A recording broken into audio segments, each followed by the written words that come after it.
लक्ष्यम् एकं नित्यं विमलमचलं सर्वदी साक्षिभूतं भावातीतं त्रिगुणरहितं सद्गुरुं तं Namami. Nithyananda, we welcome all the viewers to today's Devi, Parashakti, Samadhi Darshan and Akashic reading.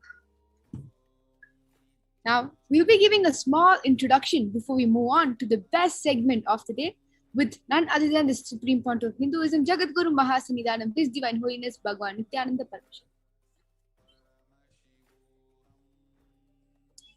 We'll be knowing more about the Devi Parashakti Akashic readings, who is the Supreme Point of Hinduism, and the most awaited session of them all, that is a power manifestation session. So now we'll be getting more into the Devi Parashakti Akashic reading and we'll be giving you a little insight on what exactly it is and what one gains from Devi's blessings.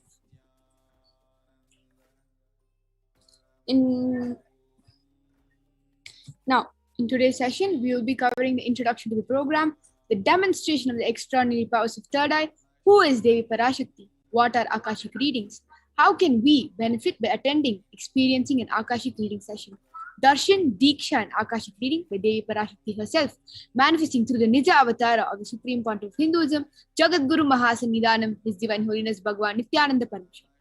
And also, we will be manifesting the extraordinary powers of third eye right after the initiation. Now, what is Samadhi Darshan? You would have heard this term quite often, and now we'll be telling you what exactly Samadhi Darshan is. What is Samadhi? Sam Adi means one with the source. Bhava means attitude, aspect. So Samadhi put together means being one with the source through this aspect. Definition of Samadhi: the aspect Bhava you choose through that Bhava, being one with the source Samadhi, is Samadhi. And knowing this aspect, that is the Bhava, is ultimate Adi, and being in oneness Sama, with that is Samadhi. Now we'll be looking in a little bit deeper into the science of Samadhi Darshan. The divine cosmic beings are real. They manifest from Kailasa, the enlightened time-space zone, through deities and incarnations. Divine cosmic beings manifest through the Archavatara, deities in temples, through Samadhi Darshans in Nija Avatara's incarnation, like what you will be witnessing today when Devi herself will be manifesting through the Supreme Point of Hinduism to show that the divine cosmic beings are indeed real. The benefits of Samadhi Darshan. Samadhi awakens your Kundalini Shakti, which is the latent potential energy in every human being. Awakening of Kundalini Shakti results in extraordinary abilities expressing through us, like third eye awakening, ability to have remote vision, ability to scan one's body, levitation, teleportation, and materialization.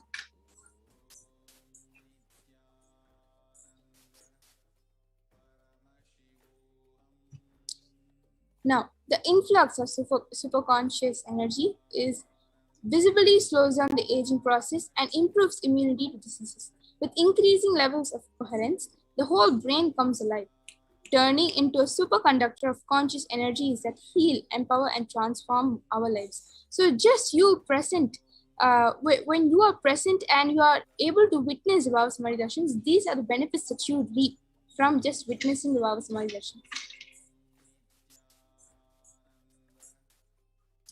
Now, the benefits of Samadhi Darshan is just by having a darshan or even a glimpse brings lasting transformation in us, cleansing lifetimes of karmas and raising you to the next level of superconscious breakthrough, like hitting the reset button on your being. And during Samadhi Darshan, our neurons mirror that of the avatar. So the mirroring of neurons activate and process all the observed movements or information of the avatar just by seeing. That is, our entire body silently and without movement recreates what is happening distances far away, experiencing the superconscious energy radiated by the avatar.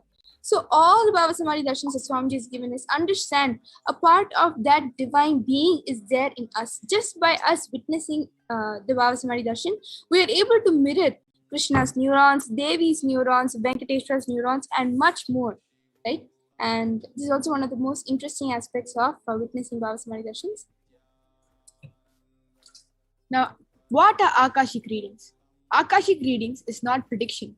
It is reading from the cosmic archives. There is no such thing as past, present, and future. Beyond space, creation and destruction happen simultaneously. In dimension of time starts the past, present, and future. But in Akashic records, there is no past, present, and future. That is why what you call as happened, happening, yet to happen, are clearly already recorded. Now we'll be looking a little bit more deeper into who the Supreme Pontiff of Hinduism is. We have been for so long saying that Devi herself is going to be manifesting through the Nijavatara of the Supreme Pontiff of Hinduism, Jagadguru Mahasannidhanam, His Divine Holiness Bhagavan Nithyananda Parashakti. So with this, we'll be moving on to a small introduction of the Supreme Pontiff of Hinduism. Supreme Pontiff of Hinduism, His Divine Holiness Bhagavan Nithyananda Parashakti, is a reviver of Kailasa, a macrocosmic, ancient, enlightened Hindu civilizational nation, and Supreme Pontiff of Hinduism is the 1008th incarnation of Paramashiva as per Hinduism, recognized by his predecessors who are enlightened masters and adepts. Supreme Pontiff of Hinduism has made the science of power manifestation, yoga, and temple-based universities and lifestyle for humanity.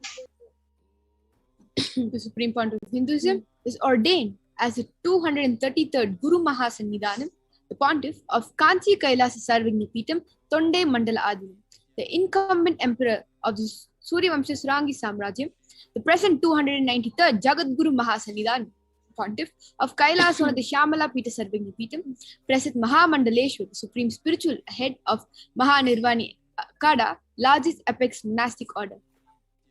And the Supreme Pontiff of Hinduism is also the 1008th Acharya Mahamandaleshwar, the head for all spiritual leaders of Atala Khada, ancient apex body of Hinduism, and he is the present 23rd Guru Mahasannidhanam of Dharma Mukti Swargapuram Adhinam, and he is elected as the Supreme Pontiff of Hinduism by a congregation of over 1,000 Hindu leaders.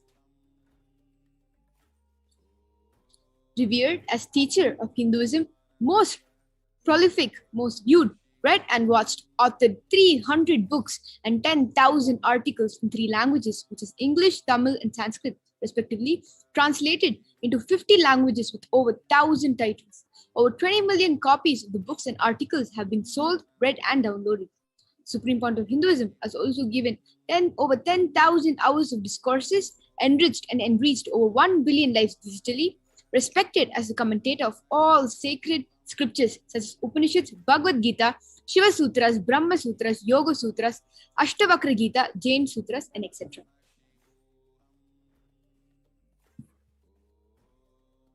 And the Supreme Pontiff of Hinduism is also honored as leader of Hinduism, the most awarded internationally recognized Hindu leader. And he is a reviver of 108 ancient Hindu sampradayas, including the Rudrakanyas, Rudras, Rishis, Rishikas, Bhairavas, and Bhairavis, and Sannyasis.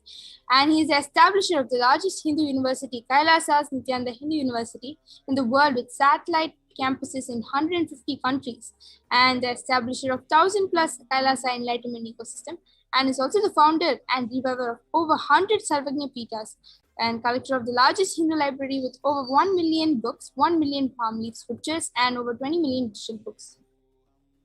Now we'll be moving on to a very, very exciting segment, which is the demonstration of extraordinary powers. We'll have the Balasins as well as the Nithyananda Yogis joining us for today's demonstration of powers to show you that there is a possibility of awakening these powers and manifesting them just with one initiation from the Supreme Pontiff of Hinduism, Jagadguru Mahasannidhanam, His Divine Holiness Bhagavan Nithyananda Parashakti.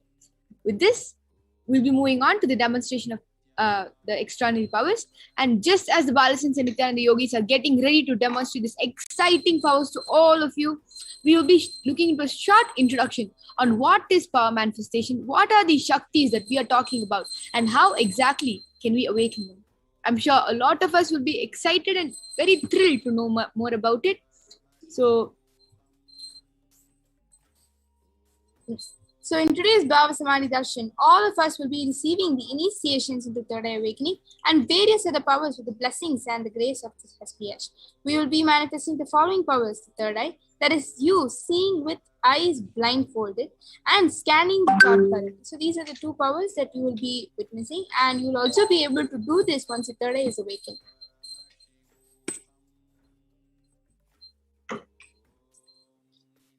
So, in the Veda Agamas, the source scriptures of Hinduism, Paramashiva reveals in elaborate detail that every human being is hardwired to be able to manifest 463 plus extraordinary Shaktis, which are the divine powers.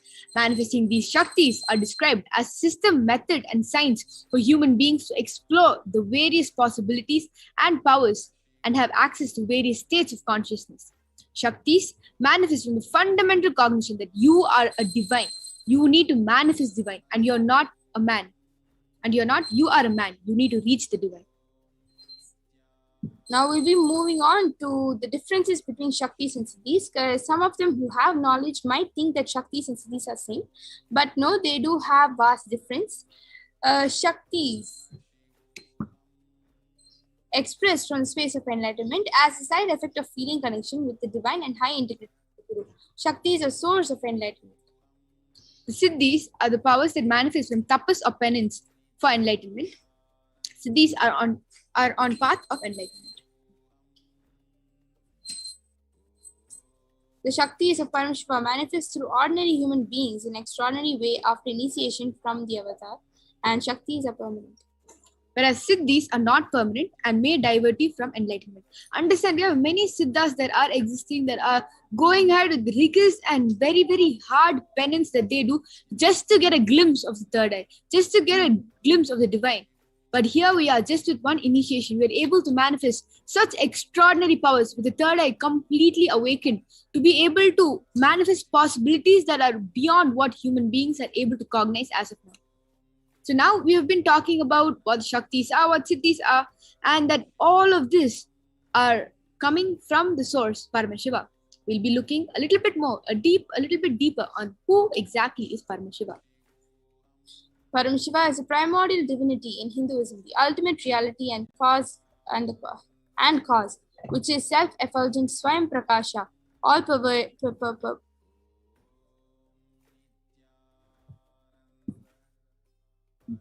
all-pervading, unchanging beyond time, space, form, and causality. As the fundamental base of Avyakta, the unmanifest, and Vyakta, the manifest existence, he performs the Panchakritya or 5 cosmic acts of creation, sovereign rulership and maintenance, rejuvenation, pulling out of delusion, liberating grace for all living entities. Now, the living incarnation of Paramashiva is none other than the Supreme Point of Hinduism, who is the 1008th living incarnation and representative of Paramashiva, and the reviver of Kailasa, the ancient enlightened Hindu civilizational nation, the great cosmic borderless Hindu nation. Ever since the beginning of the civilization, the Sanatana Hindu Dharma has been the cradle of enlightened beings in highly advanced sciences. It was where the science of enlightenment and powers was lived and taught as a lifestyle. For the first time in modern day, the Supreme Point of Hinduism is reviving these yogic sciences and transmitting it to the world at a record-breaking, never accomplished before speed. Now, we'll be directly moving on to the science of power manifestation.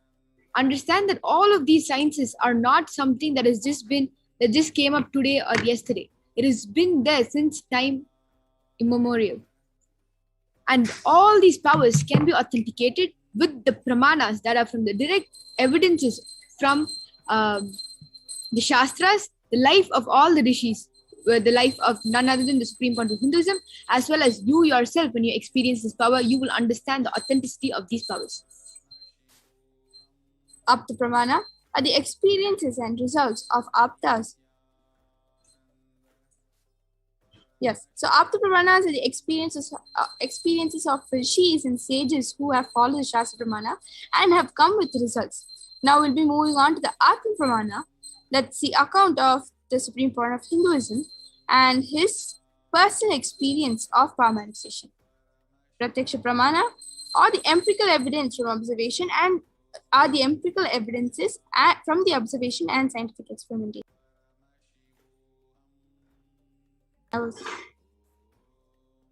Now, the Shastras are derived from the Vedas, which are the ultimate superior authority for Hindus. Vedas are pure science where the ultimate truths are explained. The Agamas, the scriptures, where they explain, where they apply technology, the applied science is expanded. Vedas and Agamas, the Veda Agamas, are given the status of Shruti, as they are directly revealed by Paramashiva. They are the ultimate, eternal, unchangeable truths. A reference cited from these is these Shastras or source scriptures is called the Shastra Pramana. Now we'll be moving on to the power of third eye reading. There's a blindfold reading, and we'll be authenticating this entire power with the Shastra Pramana, the Apta Pramana, the Atma Pramana, and the Sakshi Pramana. So the Shastra Pramana for the power of third eye goes Kapalantar Manonyasa Tishtan Militalochanaha Kramena Manasodardhyat Lakshaye Lakshyamuttamam. The translation goes, by fixing the mind on the inner space within the crown center and sitting stably without any movement, having the eyes closed in succession, by that stability of the mind and inner space through the power of the third eye, one directly sees the ultimate goal, Lakshyam, by having the vision beyond the sight that reveals any object or place attaining the space of oneness with the source Paramashiva. Now we'll be moving on to the Apta Pramana, where Krishna initiated Arjuna into the power of third eye to witness his Vishwarupa. And the Apta Pramana goes, Natu mam shakyase drishtum naneva swacha chakshushaha divyam dadami te chakshuhu pashyame yogamaishwaram. And the translation goes, but you cannot see my cosmic form with these physical eyes of yours. Therefore I grant you divine third eye. Behold my cosmic opulence. In the Hindu Purana Bhagavad Gita, Bhagavan Krishna initiates Arjuna into the power of third eye to behold Krishna's Vishwarupa Darshan, the vision of his cosmic form. The 11th chapter of the Bhagavad Gita, which contains the description of Bhagavan Krishna's cosmic form, is completely narrated by Arjuna as he sees Bhagavan Krishna through his third eye. And the Atma Pramana, which is the personal experience of none other than the Supreme Point of Hinduism. In Swamiji's own words, Swamiji says, the first experience that I was able to see everything around me, above me, the whole 360 degrees, 10 degrees,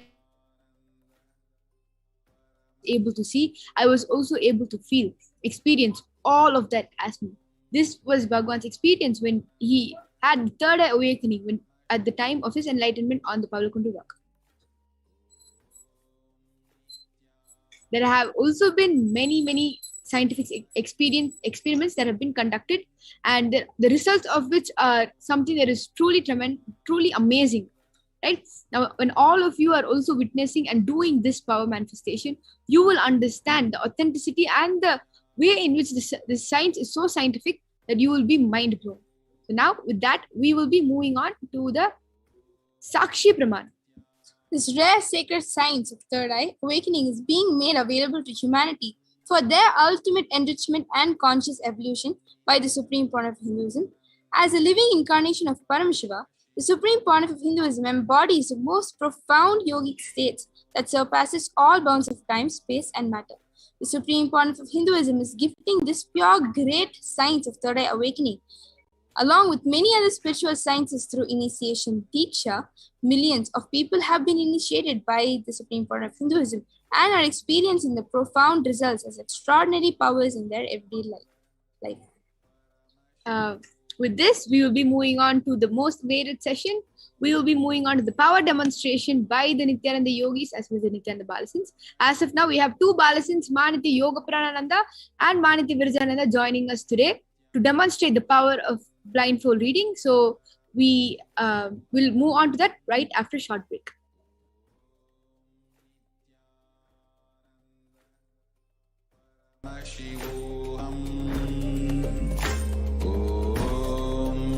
Nithyananda Paramashivoham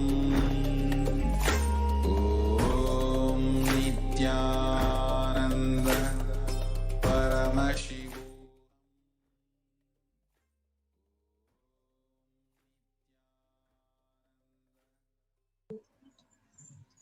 Yes. Let us now witness an extraordinary demonstration of the power of third eye by the Balasins of the Nithyananda Gurukul. So we have Manitya Virajananda, who is an extraordinary manifester and a Balasint of the Nithyananda Gurukul. and she'll be manifesting this extraordinary power of third eye today. So as all of you can see, I have the medically tested eye band over here.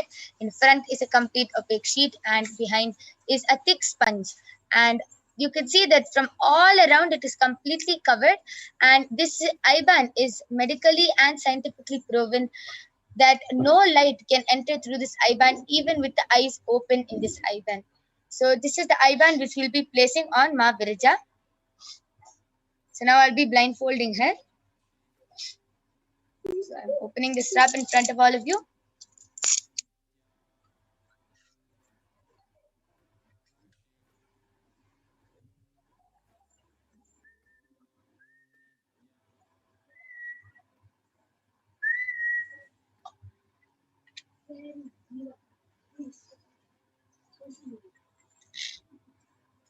Virija, are you comfortable? I request you to put this strap down. Now, I request you to send to timer. It's perfect. Yes. So you can see how Ma Virija is completely blindfolded and there is no light entering in her eye band. So Ma Virija, I request you to turn to the right, left, up, down, all around. Yes, so you can see that from all sides, Ma Virija's eye band is completely covered.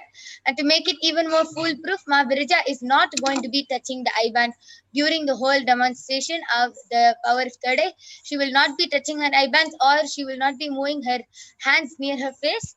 And all of you can start posting your comments in the live Kailasa's Nithyananda SPH YouTube channel. All of you can start posting your comments and to authenticate this power even more, I would like to show my ears that there's no wires around me. Like there's no wires on my ear, next to my ear or anything. Yeah. So I request all of you to start posting comments in the Kailasa's SPH Nithyananda YouTube channel. You can post emojis, comments, medical terms, scientific terms. You can post anything you would like.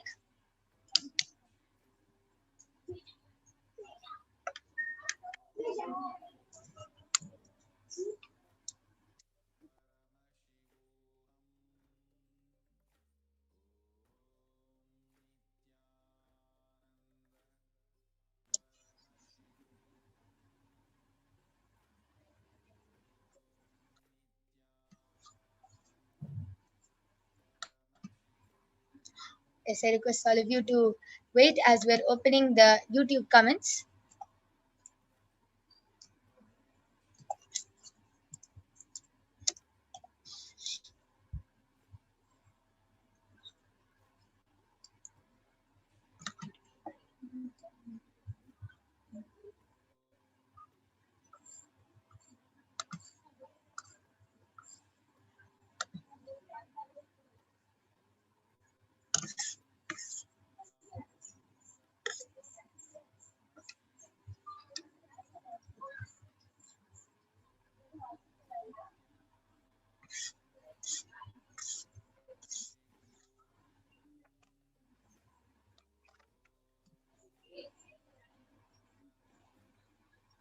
I request all of you to be patient with us. We're completing for the technical glitch.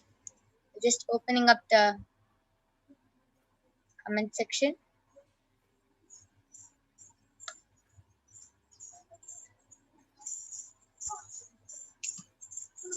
Okay, so Ma Virija, why don't you go ahead and start sharing your experience while the chats open up? Why don't you go ahead and start sharing your experience? Actually, when I manifest this power of the third eye reading, actually becomes more easier to easier to in my day-to-day life. When I open my eyes, like when I use my two physical eyes, the small fonts in the books, I won't be able to read them. Like it'll be like I need to squint my eyes in such a way that only then I can be able to see, or I need to keep a certain distance only I'll be able to see. But having this third eye awaken, it's completely different level altogether. Like even the smallest font also, just the power of third eye, it can be read also. Yeah. So Okay. the latest comment, which is posted in Kailasa's SPH YouTube channel, is by Movendran NS has posted Swami G, like Swami play space G.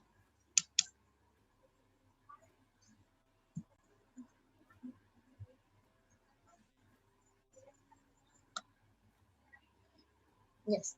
Shivani A has posted, just can you say or read our comments with blindfold thing?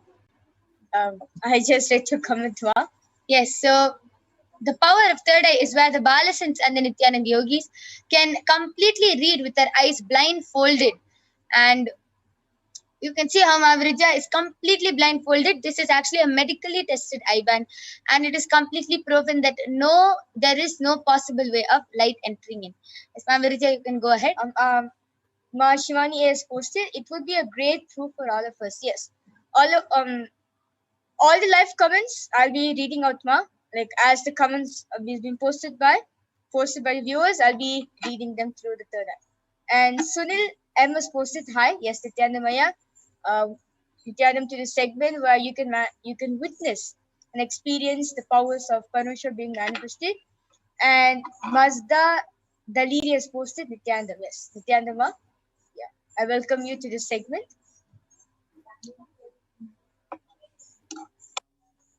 Yes, I request all of you to continue posting your comments.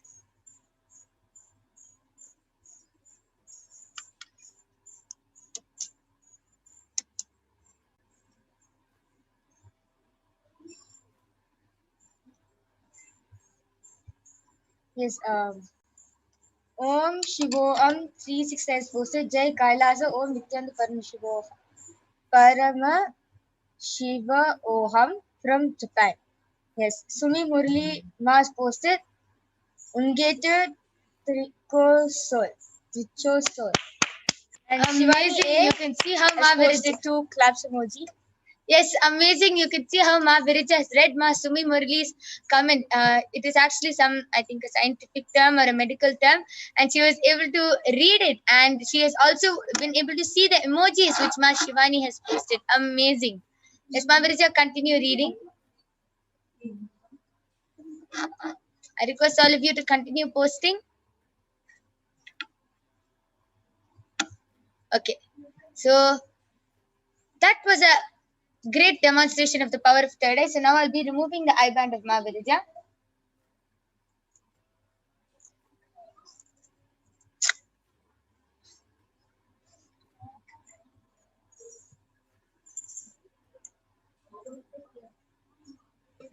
Yes, so you can see how the eye band is completely intact. Yes. So next, you will be witnessing the extraordinary Shakti of the power of body scanning being manifested by the Balasants of the Nithyananda Gurukul. So let us see the Shastra Pramana, the Atma Pramana, the Atma Pramana and the Sakshi Pramana for the power of body scanning. So I welcome Ma Nithya Jayeshananda and Ma Nithya Vijayeshananda back onto the screen to share with us the Pramanas for the power of third eye body scanning.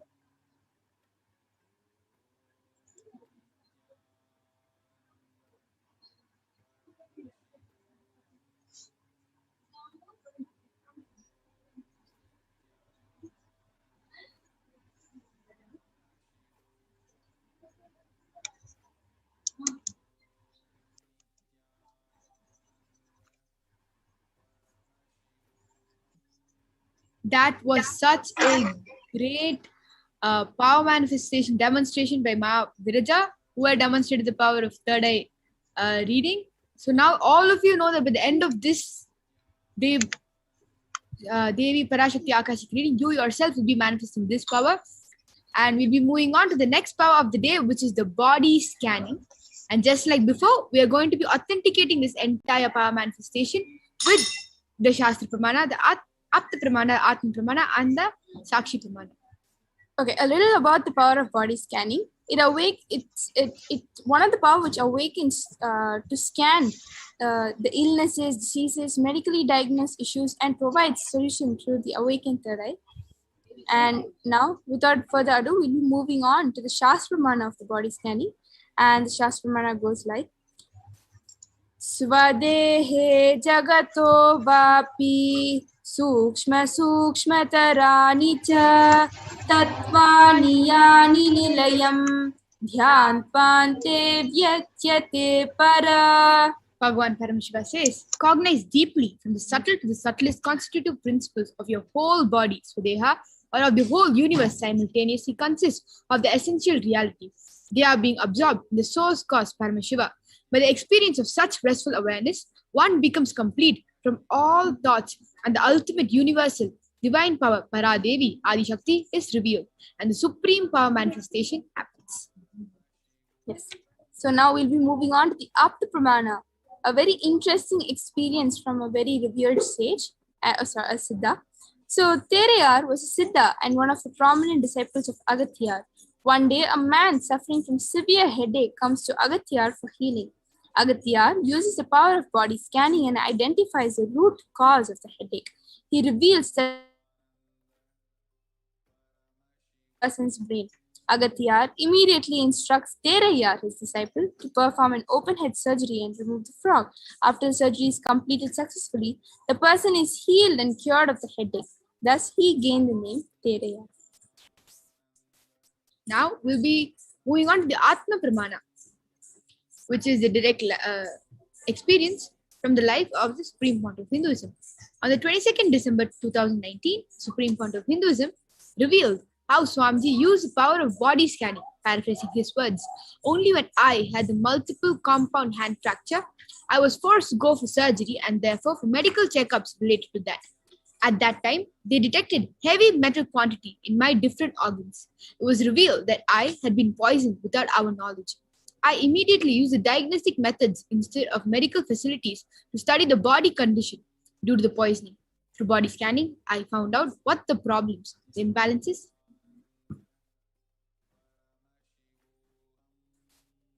The imbalances had happened and where balance has to be done. And I used allopathy as a second opinion to verify my findings. So here itself, you can see how the avatar, the incarnation of Parameshiva himself, is trusting completely on just the third eye, revealing whatever the third eye reveal comes to be true. And the solution given is also the only sole solution to heal that particular medical disease or any illnesses that your body is going through. Now we'll be moving on to the Sakshi Pramana, the experiences and results of the extraordinary manifestation happening through the initiated disciples of the Supreme Fount of Hinduism. So if all of you new people who have joined this platform and are interested and curious about the science of power manifestation, all of you have been presented with an opportunity to join the Parameshiva program, a digital program that is free of cost and that happens every 16 days. In this program, it comprises of different Bhava Samadhi Darshans of Bhagavan, lots of Bhagavan's teachings, and at the same time, the science of power manifestation will be revealed. And at the end of the program, be assured because you will be manifesting 463 plus powers of Parameshiva just effortlessly by just connecting with Swamiji. Now you'll be witnessing just the second power of body scanning. And I'm sure all of you are excited. We can see the YouTube comments are already flooding in. We request all of you all to go down to the Kailasa's SPH Nithyananda YouTube channel.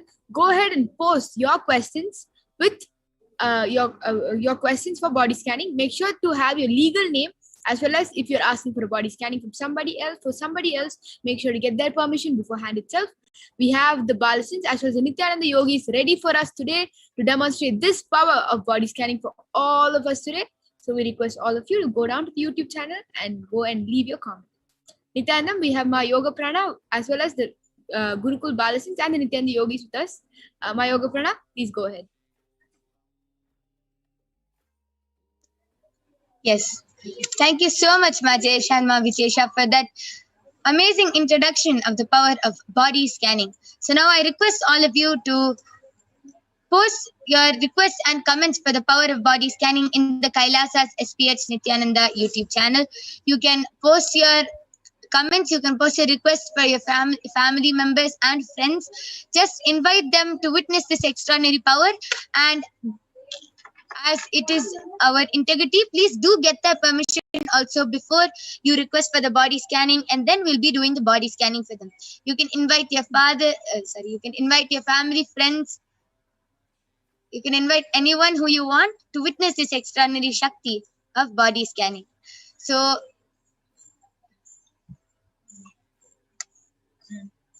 Ma Sumi Murali has posted, Ma, please scan my father. He is in the US hospital. Please heal his prostate cancer. He just got diagnosed. Still doing tests and treatment not yet done.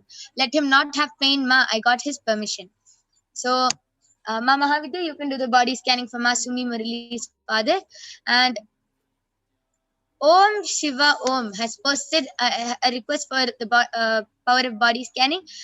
Yes, sir, yeah, I request you to just post your actual names. Then we'll be doing the body scanning for you. Madhav Kukkala has requested for a body scanning. So, Ma Soni, you can do the body scanning for Madhavaya. Sunil M has requested for a body scanning. So, you can do the body scanning, Ma Brahma Yoga, for Sunil M Aya.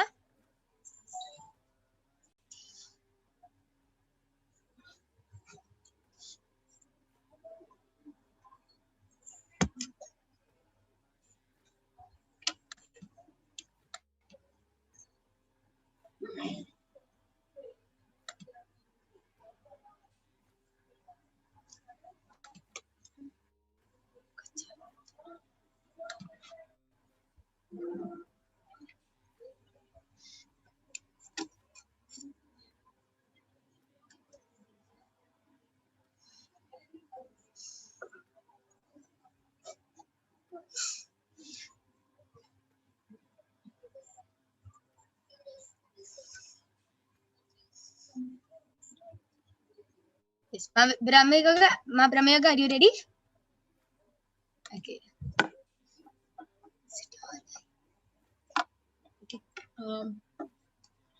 Nithyananda, so Ma Sumi Murli Ma, Parashakti and Swamiji are revealing.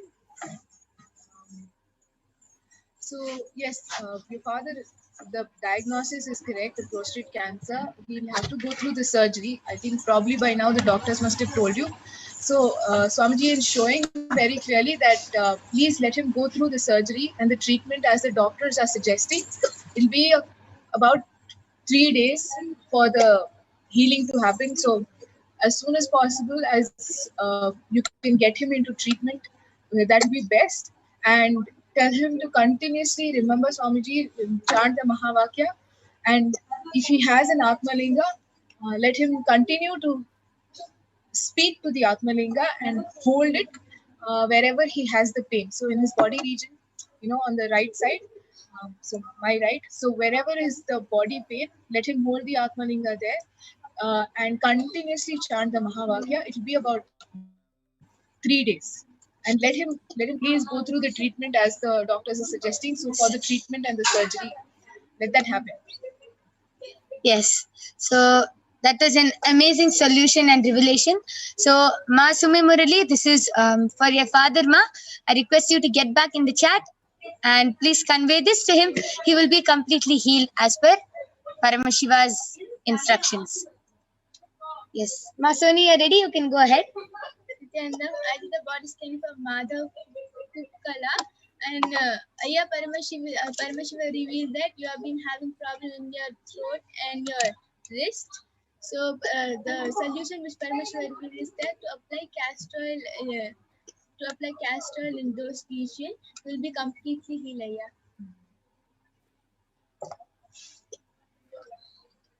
Yes. So Madhav Kukkala Ayya, this was body scanning for you. I request you to get back in the chat whether you were able to relate with the scanning. So Ma Sumi Murali has posted no Atmalinga. Yes. So no problem, Ma. No Atmalinga does not matter. Any picture of Swamiji, as long as he can hold on to a picture of Swamiji, receiving darshan of Swamiji in front of him and continuously doing ajapa japa, he will feel the pain. He will not feel that pain so much. So let him be in the continuous remembrance of Swamiji. Yes. And that is amazing. Drew Hurst has requested for a body scanning. I request you to post your actual name and then we'll be doing the body scanning for you. Yes, Ma Brahmayoga, you can go ahead. So I'm done with the body scanning for Sunil M. So Aya, what Parameshwar revealed to me is that you're having tonsils, and for that you should take castor oil and just like try putting it on like as far as your hand can go inside. Just put castor oil over there in your throat, and then on top of that drink castor oil. Like the moment the castor oil goes in that area and touches that area, it will start healing. So for that you should have castor oil and also apply castor oil inside, like at the back of your tongue in that area, and your tonsils will heal in a few days. Yes. So that is a scanning for Sunilaya. Yes. So Sunilaya, I request you to get back. Ramesh Jamanapalli has posted, Nithyanandam, can you scan my body and let me know my root pattern? So Ma Mahavidya, you can go ahead and do the body scanning. Malleshwari Vemuganti has posted, Ma Nithyanandam, scan my eyes and tell me needful and filled with spiritual concentration to meditate. So Ma Soni, you can do the body scanning for Ma Malleshwari.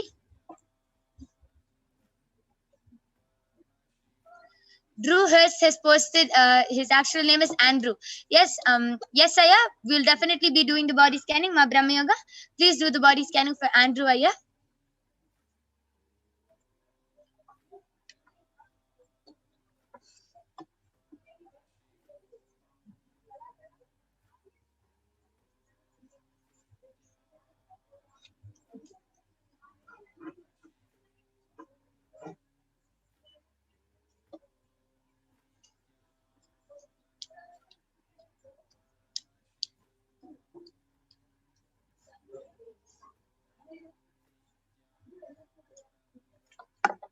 Okay, Sunil M. Aya has gotten back telling, yes, you are correct. Thank you. Yes, that is amazing. Sumil Aya, just follow whatever Paramashiva has revealed and you will be completely healed of all your problems, Aya.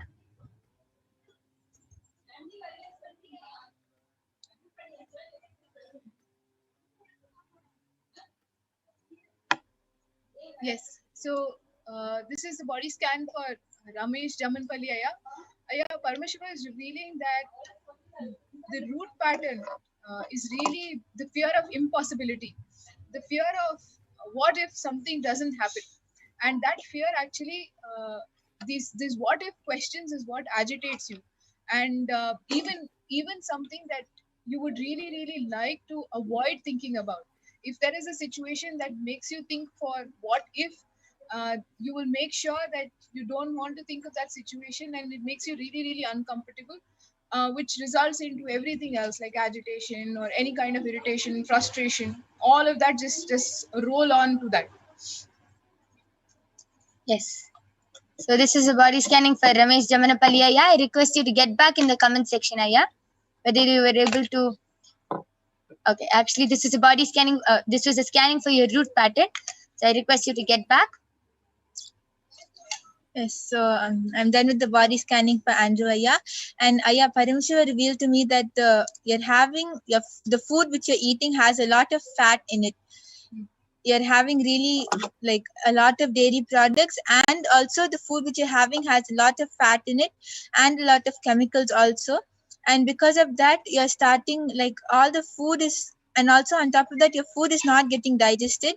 So because of that, the food in your stomach is becoming really hard, and like it is in the process of becoming kidney stone. So immediately you should start taking castor oil, two tablespoons of castor oil every morning. And also you should start doing panchakriya, especially enema every like after taking castor oil, after around 2 or 3 hours you should do the enema. And also in the night time you should start taking haritaki. If you do these 3 things, all the food will start digesting, and you'll also see that you'll get the fit body which you want. Yes, so this is a scanning for Andrew Aya. Yes, so Andrew Aya, this was a scanning for you. I request you to get back whether you were able to relate with the scanning, and that you whether you were able to hear what is the solution which Paramashiva has revealed for you. Yes, Masoni, you can go ahead. Nithyananda Maleshwar Ayya. Ayya, Parameshwari reveal that for your eye.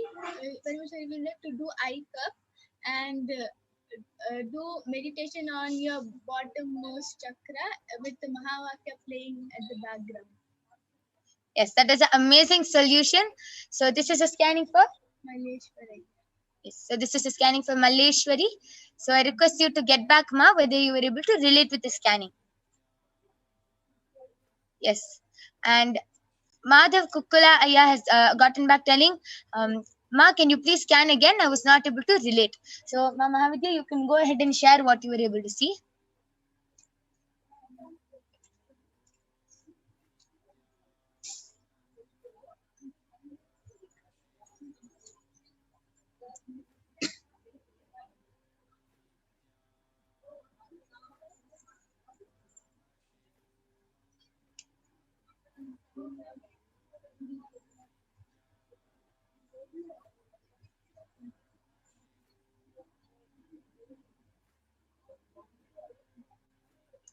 Okay, so Sunil M. Ayya has gotten back telling, could you explain one more time clearly, please?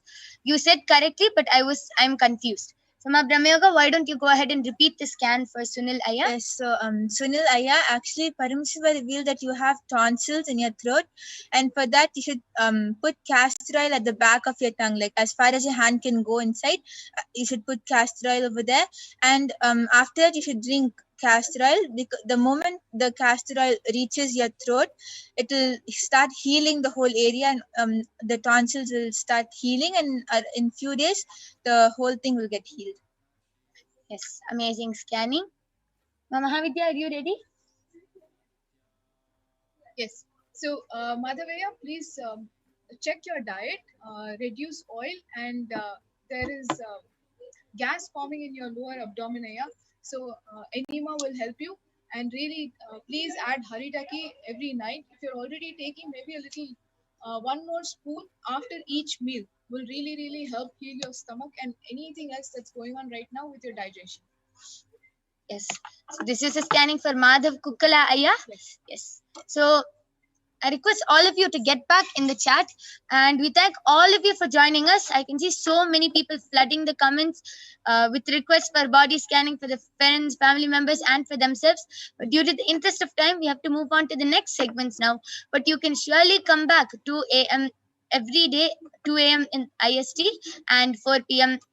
IST, and you will be getting you can get the body scanning for yourself and your family and friends. So we thank all of you for joining us. Please stay tuned for the upcoming segments where you will be learning about who is Devi Parashakti and what are the Akashic readings.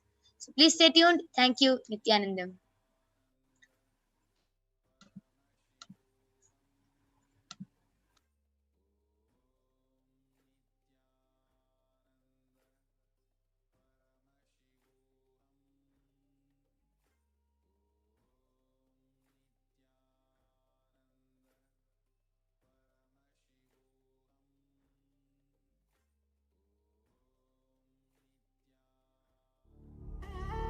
What I mean by the word E-Kailasa, listen intensely.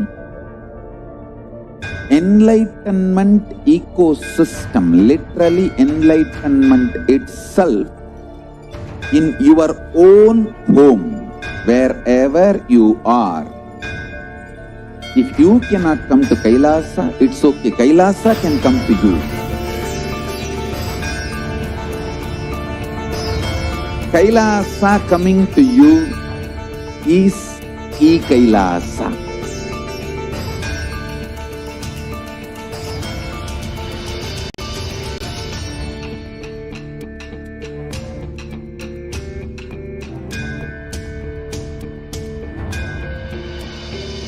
I will revive Hinduism.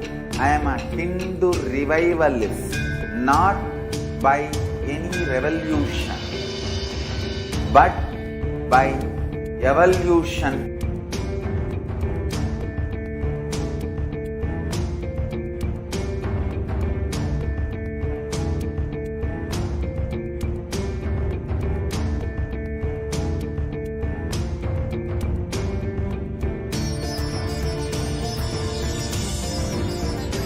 setting model community.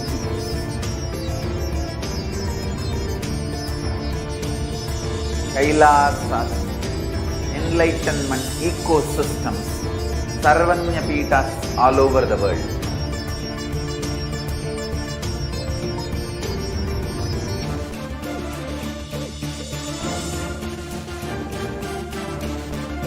All powerful cognition, knowledge, only when you live, power manifestation and possibilities manifestation happen. It's a fundamental truth.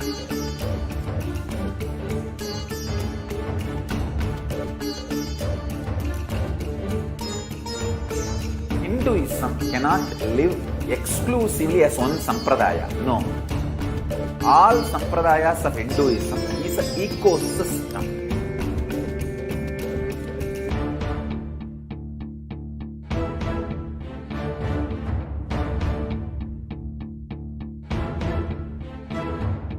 So don't keep quiet thinking that if one sampradaya is attacked, only that sampradaya is going to be affected. All of us are ecosystem.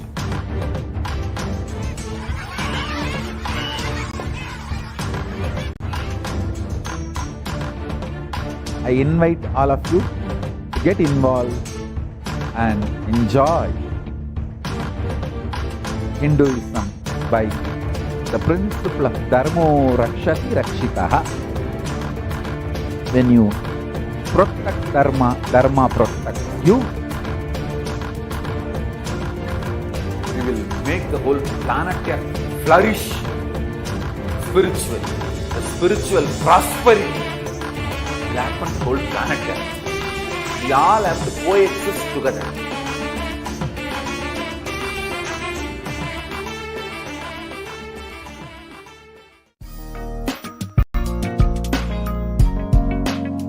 We get you health. We get you ability to build beautiful relationships in your life. We get you direct spiritual support, and we make sure you become wealthy.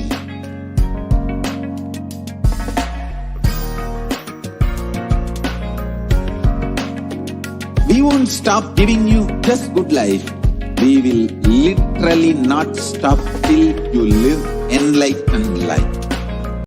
Manifesting the state of Paramashiva, space of Paramashiva, powers of Paramashiva, being of Paramashiva.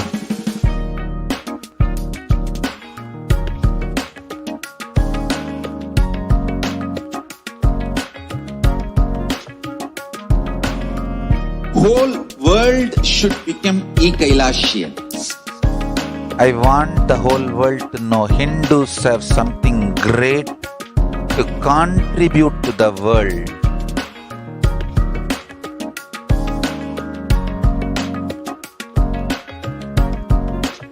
We have something great to contribute to the world. Let us do that.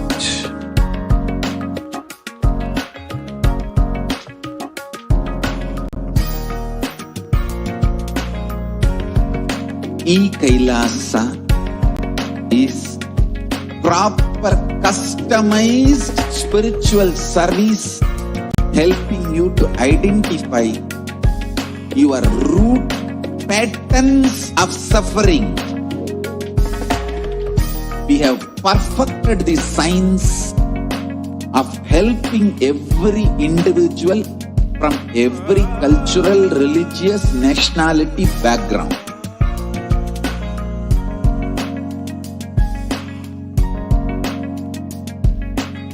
You will have lowest reactionary assumptions, highest awakened response, alive response for life continuously.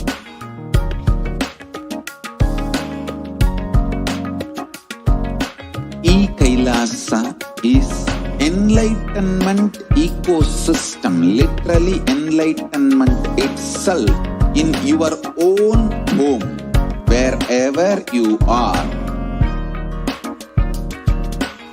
Proper customized spiritual service helping you to complete with your life negativity, withdrawal from life, self-hatred, self-denial, self-doubt, so much of tiredness, laziness. We can support you, aligning your diet, your attitude, your aptitude, your understanding about life. We can help you with everything.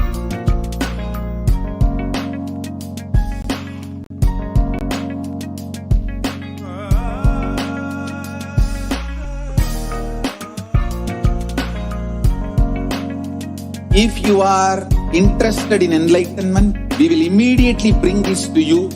If you are not interested, we will explain the whole science, inspire you and make you interested in enlightenment time. We need to cater this enlightenment science to the whole world wherever they are, because enlightenment is the birthright of all human beings. Kailasa is responsible to provide that to all human beings.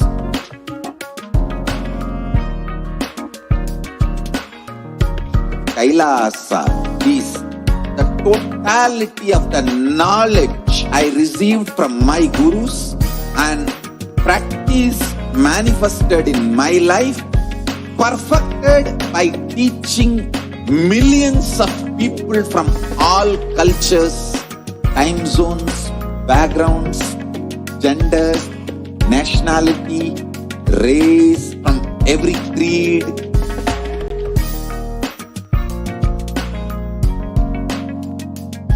So this absolutely perfected knowledge available to you, served to you in your home, without even you moving out of your couch, free of cost.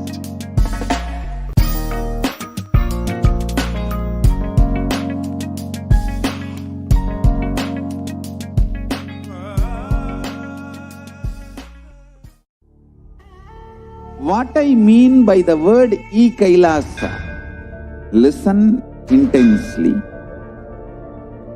Enlightenment ecosystem, literally enlightenment itself, in your own home, wherever you are. If you cannot come to Kailasa, it's okay. Kailasa can come to you. Kailasa coming to you is e-Kailasa.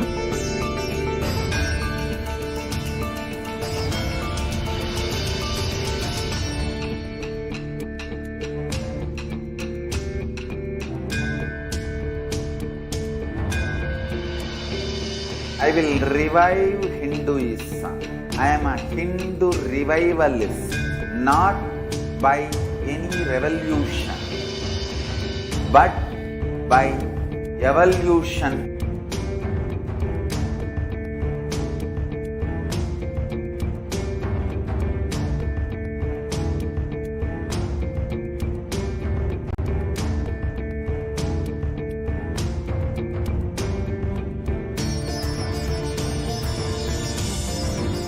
And setting model communities.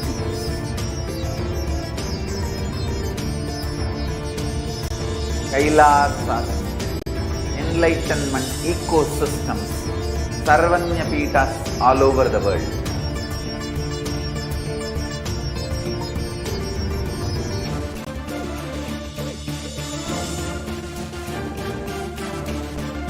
All powerful cognition, knowledge, only when you live, power manifestation and possibilities manifestation happens. This is a fundamental truth.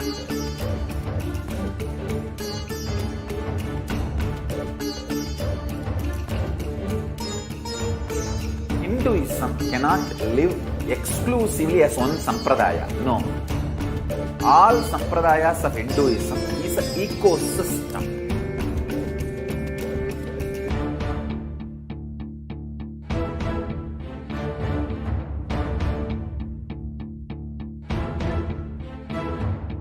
So don't keep quiet, thinking that if one sampradaya is attacked, only that sampradaya is going to be affected. All of us are ecosystem.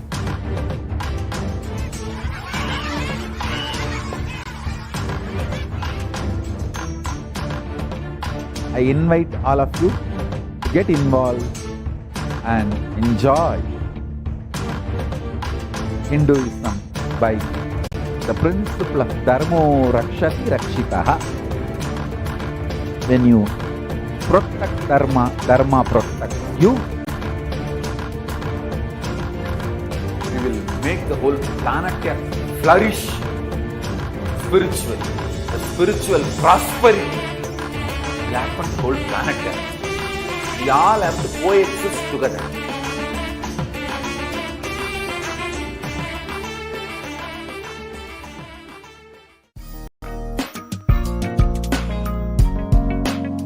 We get you health. We get you ability to build beautiful relationships in your life. We get you direct spiritual support, and we make sure you become wealthy.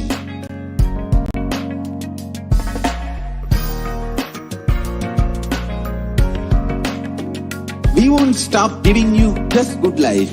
We will literally not stop till you live enlightened life. Manifesting the state of Paramashiva, space of Paramashiva, powers of Paramashiva, being of Paramashiva.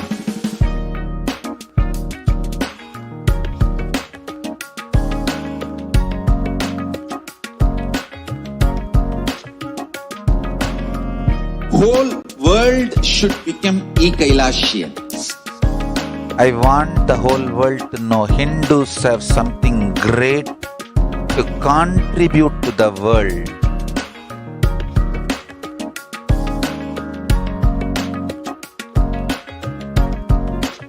We have something great to contribute to the world. Let us do that.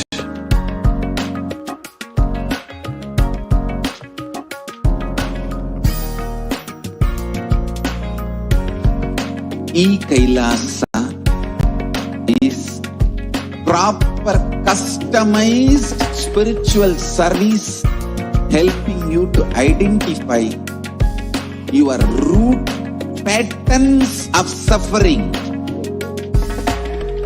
We have perfected the science of helping every individual from every cultural, religious, nationality background.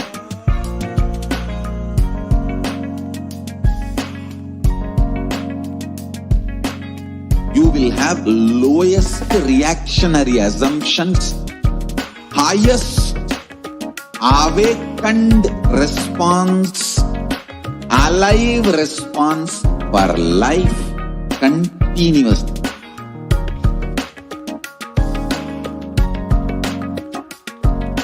E-Kailasa is enlightenment ecosystem, literally enlightenment itself in your own home, wherever you are. Proper customized spiritual service helping you to complete with your life negativity, withdrawal from life, self-hatred, self-denial, self-doubt, so much of tiredness, laziness.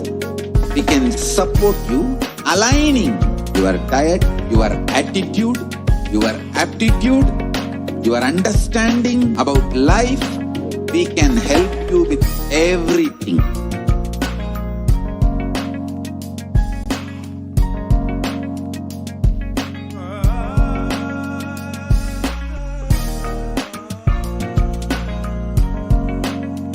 If you are interested in enlightenment, we will immediately bring this to you. If you are not interested, we will explain the whole science, inspire you and make you interested in enlightenment science. We need to cater this enlightenment science to the whole world wherever they are, because enlightenment is the birthright of all human beings. Kailasa is responsible to provide that to all human beings.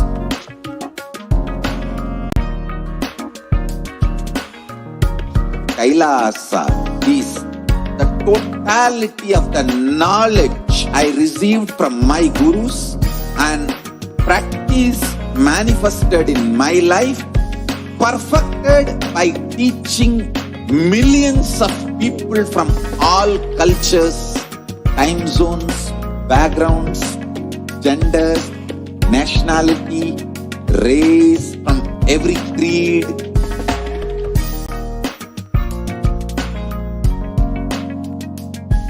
So this absolutely perfected knowledge available to you, served to you in your home without even you moving out of your couch, free of cost.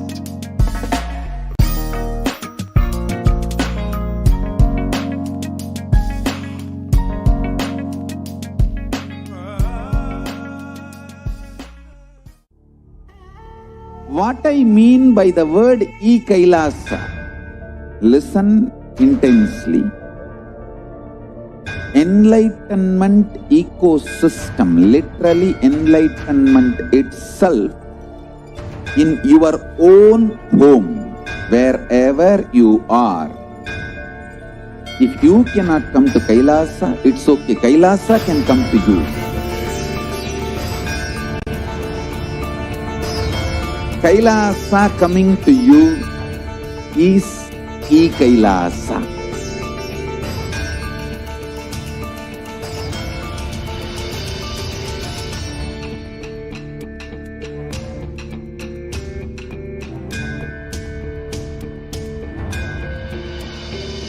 I will revive Hinduism. I am a Hindu revivalist, not by any revolution, but by evolution.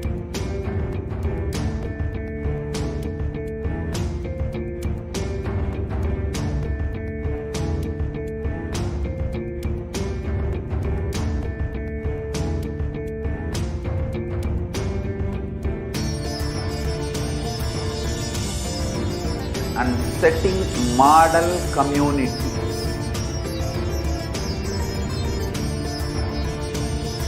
Kailasas, enlightenment ecosystems, Sarvanya Pitas all over the world.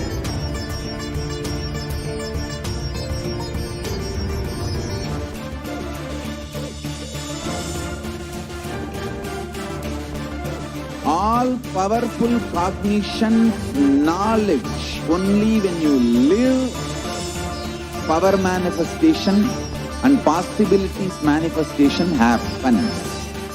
This is a fundamental truth.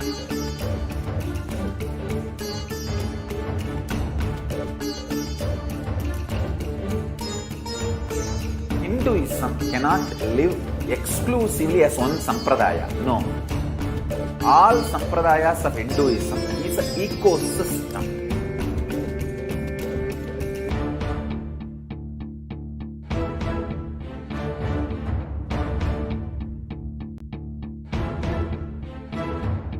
So don't keep quiet thinking that if one sampradaya is attacked, only that sampradaya is going to be affected. All of us are ecosystems.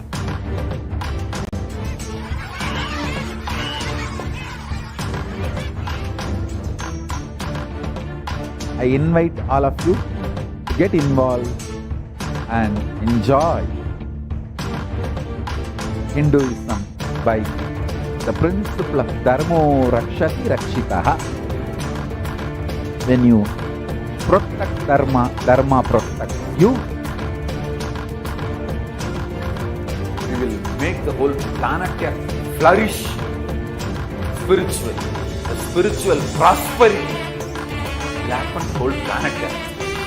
We all have to coexist together.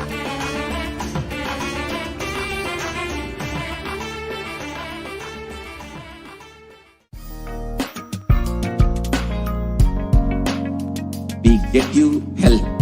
We get you ability to build beautiful relationships in your life. we get you direct spiritual support and we make sure you become wealthy.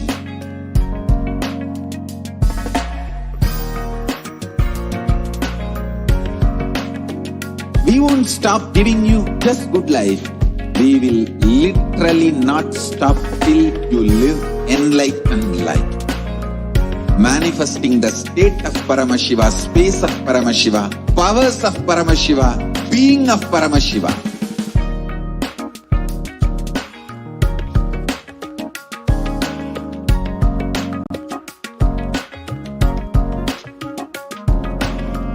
Whole world should become e-Kailashians. I want the whole world to know Hindus have something great to contribute to the world.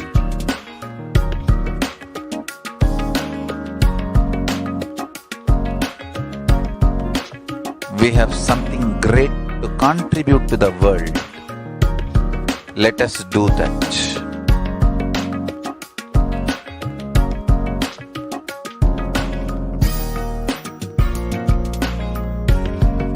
E-Kailasa is proper customized spiritual service helping you to identify your root patterns of suffering.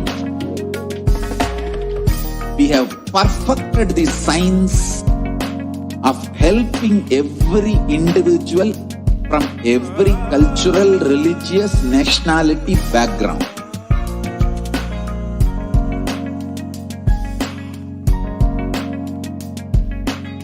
You will have lowest reactionary assumptions, highest awakened response, alive response for life continuously.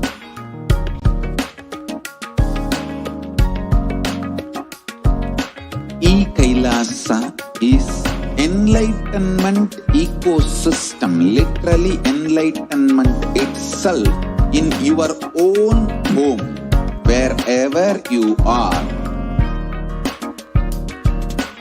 Proper customized spiritual service helping you to complete with your life negativity.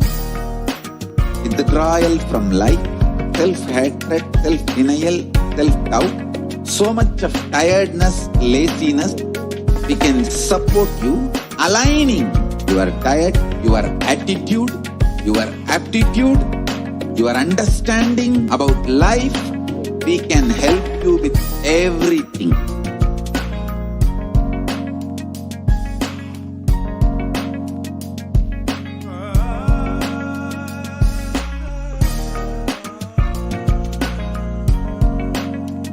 If you are interested in enlightenment, we will immediately bring this to you. If you are not interested, we will explain the whole science, inspire you and make you interested in enlightenment science. We need to cater this enlightenment science to the whole world wherever they are, because enlightenment is the birthright of all human beings. Kailasa is responsible to provide that to all human beings.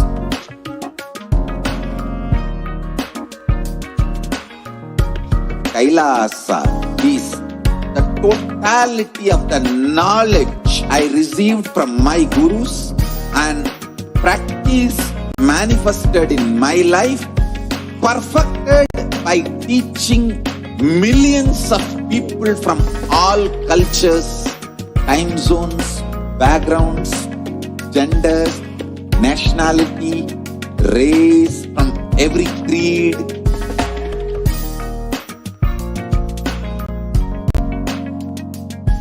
So this absolutely perfected knowledge available to you, served to you in your home without even you moving out of your couch, free of cost.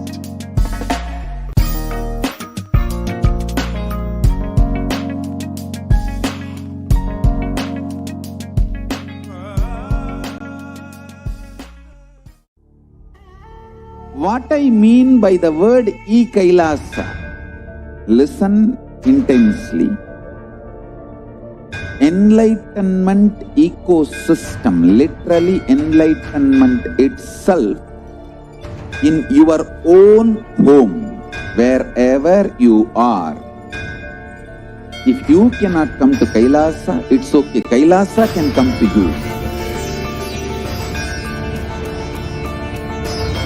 Kailasa coming to you is e-Kailasa.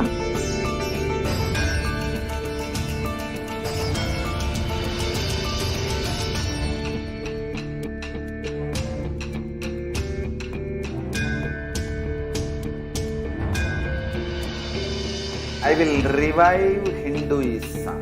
I am a Hindu revivalist, not by any revolution, but by evolution.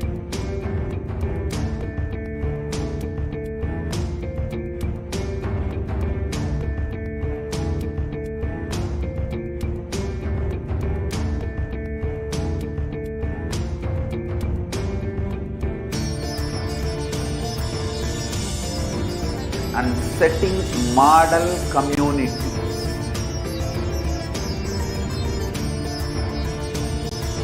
Kailasa, enlightenment ecosystems, Sarvanya Peethas all over the world.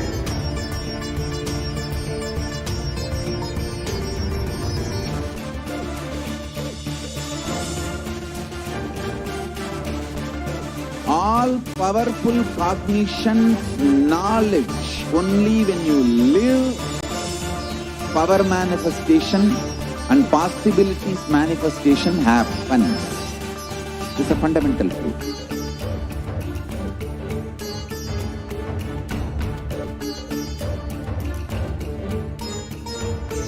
Hinduism cannot live exclusively as one sampradaya. No. All sampradayas of Hinduism is an ecosystem.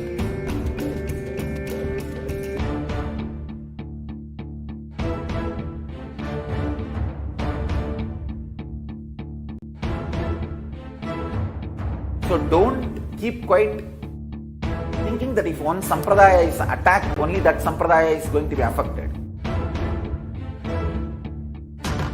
All of us are ecosystems.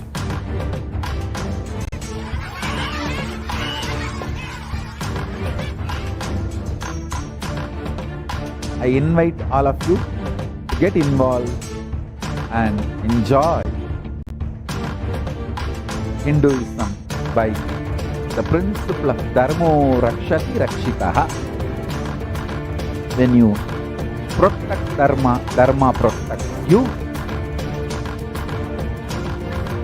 We will make the whole planet flourish spiritually. The spiritual prosperity will happen to the whole planet. We all have to coexist together.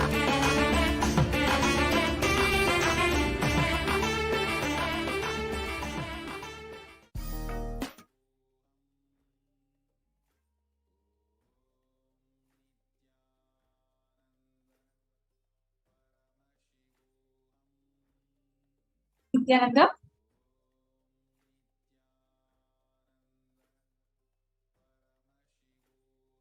Welcome back to all the viewers. We're completing further technical difficulties that we may have faced in the pause of the program, but we're back and we'll be continuing into the next segments of today's program. I strongly, first of all, encourage each and every one of you that if you have not already, make sure that you are going to the link provided in the scroll below for the UN, which has recognized the persecution against the Supreme Pontificism as it is the Hindu Persecution Awareness Month. Kailasa, along with the Supreme Pontificism, is ensuring that the persecution against the Supreme Pontiff of Hinduism is being presented to each and every one of you. You can visit the link in the scroll below in order to ensure that you see the report and the way that the UN, United Nations, has recognized the persecution against the Supreme Pontiff of Hinduism. Please visit that link. And right now we'll be going forward with the next segments in today's program.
Paramashivoham Om Nithyananda Paramashivoham Om Nithyananda Paramashivoham Om Nithyananda Paramashivoham Paramashivoham Om Nithyananda Paramashivoham Om Nithyananda Paramashivoham Om Nithyananda Paramashivoham Nithyananda Paramashivoham Om Nithyananda Paramashivoham Om Nithyananda Paramashivoham Om Nithyananda Paramashivoham Om Nithyananda Paramashivoham Om Nithyananda Paramashivoham Om Nithyananda Paramashivoham Nithyananda Paramashivoham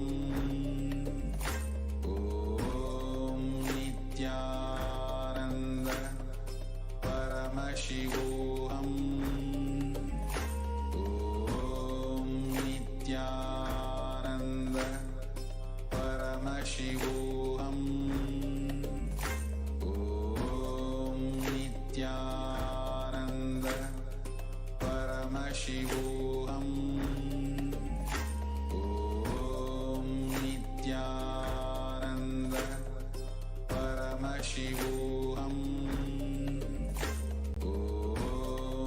Nithyananda Paramashivoham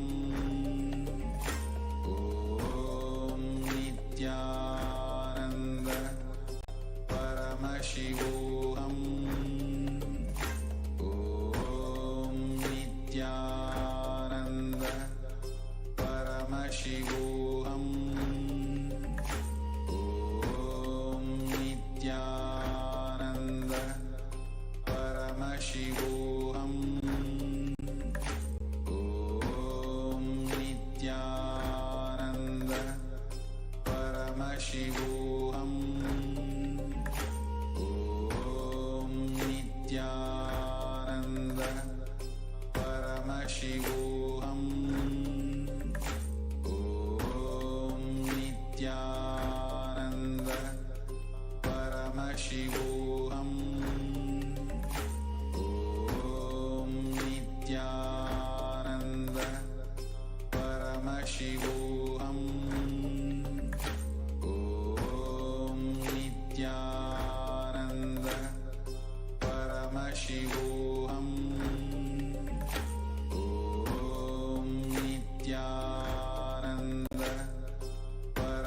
Paramaशिवोऽहम् Om Nithyananda Paramaशिवोऽहम्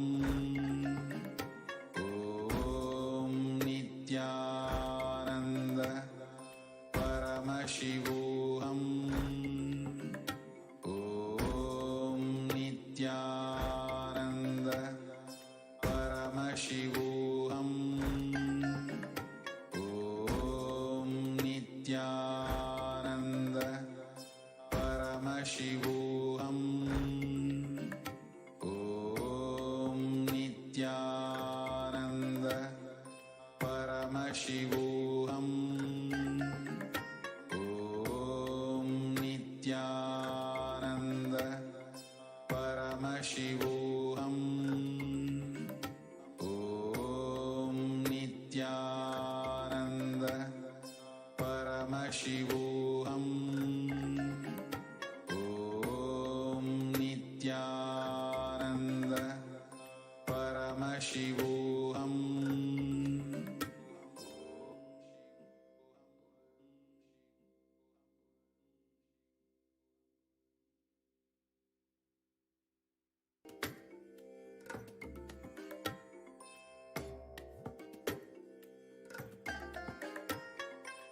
I bless you all. Let you all open all your three eyes and manifest the powers of Mahasadashiva. Om Nithyananda Paramaशिवोऽहम् Om Nithyananda Paramaशिवोऽहम् Om Nithyananda Paramaशिवोऽहम् Om Nithyananda Paramaशिवोऽहम् Om Nithyananda Paramaशिवोऽहम् Om Nithyananda Paramaशिवोऽहम् Om Nithyananda Paramaशिवोऽहम् Om Nithyananda Paramaशिवोऽहम् Om Nithyananda Paramaशिवोऽहम् Om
Shivoham. Om Nithyananda Paramashivoham. Om Nithyananda Paramashivoham.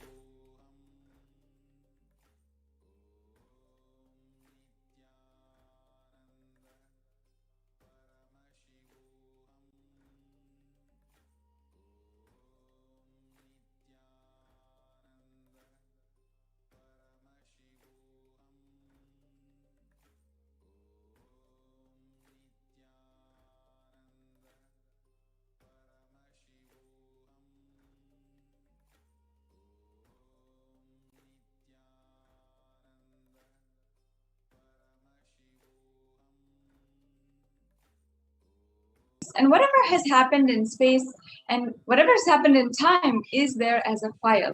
Nothing can be destroyed.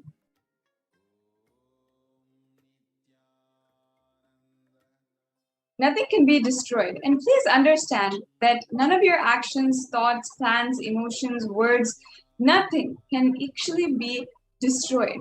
The Akashic records are the cosmic archives of everything that has happened, happening, and will happen. Akashic records are the verbal, visual, five-dimensional document. Whatever is happening is continuously getting recorded. All the information you collected from all your births is in your DNA, and you can access some of them just to understand and not to waste time doing the same thing again and again.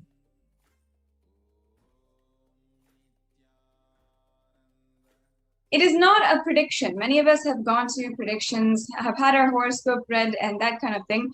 However, we have to understand that this Akashic reading is a sacred spiritual process, and it is a reading from the cosmic archives. There is no such thing as past, present, and future. Beyond space, creation and destruction happen simultaneously. And in the dimension of time starts past, present, and future. But in the Akashic, yet to happen are already clearly recorded.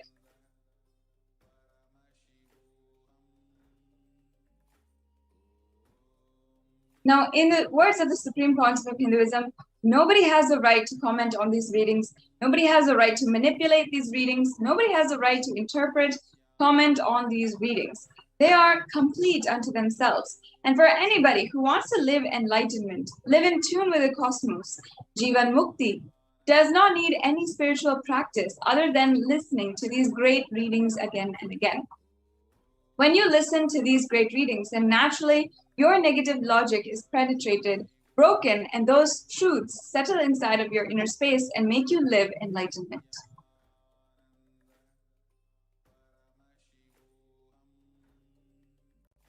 As the avatar of Paramashiva, the Supreme Pontiff of Hinduism has graced humanity with the blessings and darshan of Devi Parashakti, revealing answers to our questions and giving such complete completion to the yearning of seekers as solutions, breakthroughs, and liberating humanity from pain and suffering. Any answer given by Devi Parashakti is not just an answer, but a karmic breakthrough for the receiver.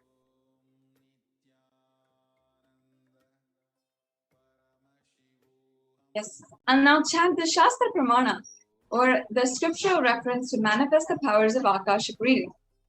Akasham vimalam pashyam kritva drishtim nirantaram shabdatma tat kshanad devi vairavam vapurapnuyat.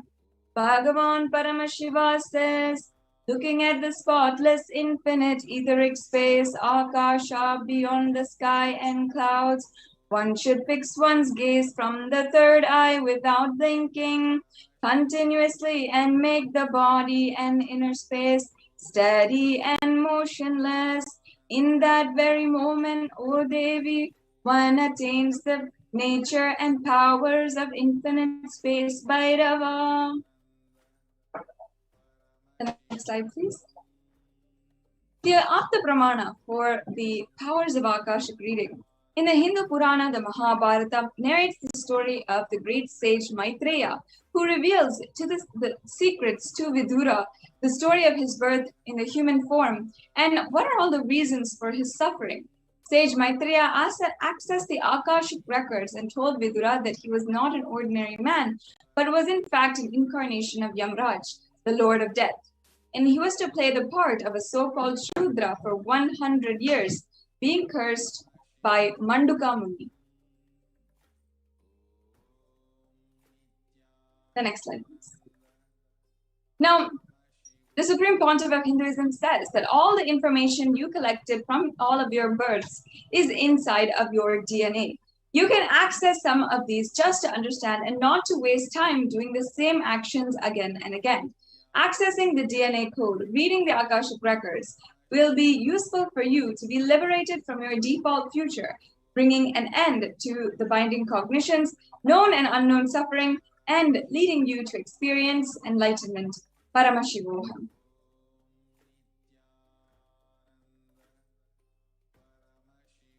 Also, only an avatar can alter the Akashic readings. Many of you might have had Akashic readings read out loud by an initiated Balasant of Nithyananda Gurukul or initiated disciple of the Supreme Pontiff of Hinduism. However, only an avatar, Paramashiva himself, can alter, edit, upgrade, and change the Akashic records. During the Darshan and Dikshas, the Supreme Pontiff of Hinduism blesses and upgrades the Akashic records as per the prayer of the devotee.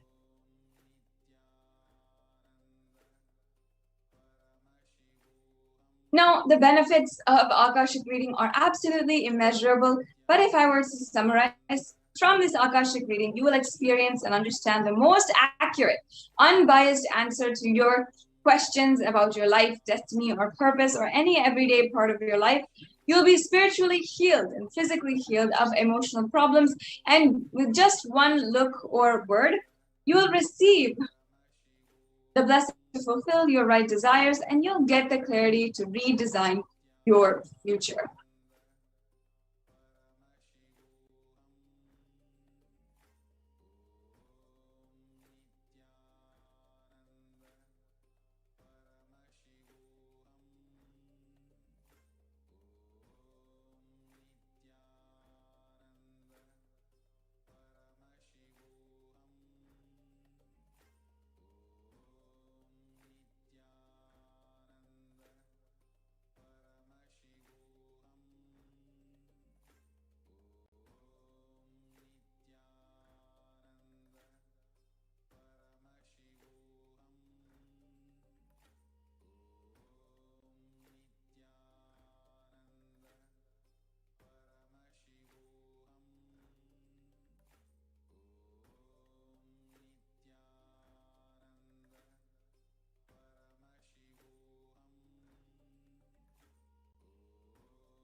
Nithyananda, welcome back to all the viewers, completing for the technical errors.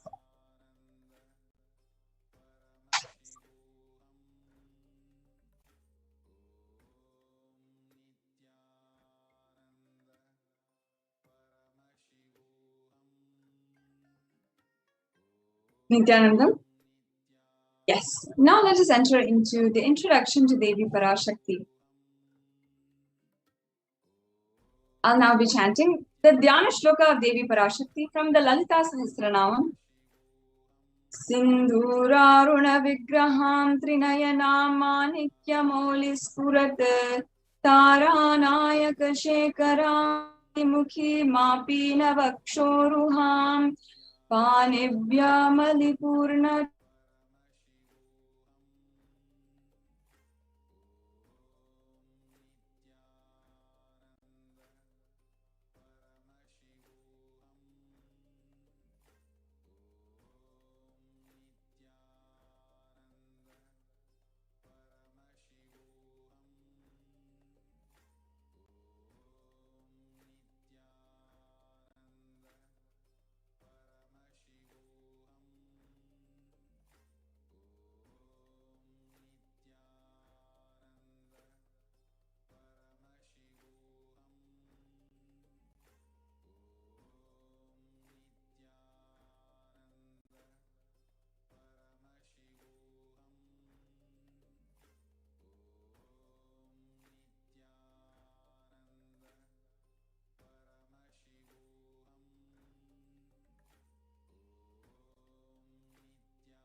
Yes, once again, sorry for all the technical difficulties. And now I'll be chanting the English translation. The Divine Mother is to be meditated upon as shining in vermilion, red body with triple eyes, sporting a crown of rubies, studded with the crescent moon, a face all smiles, a splendid bust, one hand holding the jewel cup brimming with mead, and the other twirling a red lotus. The next slide, please.